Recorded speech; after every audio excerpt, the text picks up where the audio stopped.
Soddisfatto? Diciamo per metà. Cosa manca?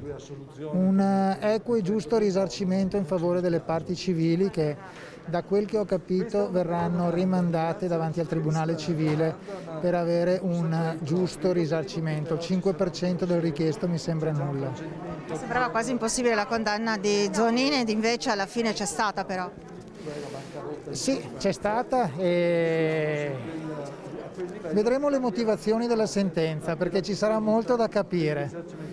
Zonin non è stato il Deus ex machina, ma sembra esserlo stato Giustini. La giustizia è fatta, abbiamo chiesto questo a forte parole al Tribunale. Il Tribunale dopo 2 anni di lavoro è arrivato a questa conclusione, indubbiamente, dove ha affermato l'assoluta sussistenza di questi illeciti. A queste persone che, parlando di Zonin e gli altri, letteralmente, come hanno detto le procure, i procuratori della Repubblica hanno mangiato la banca.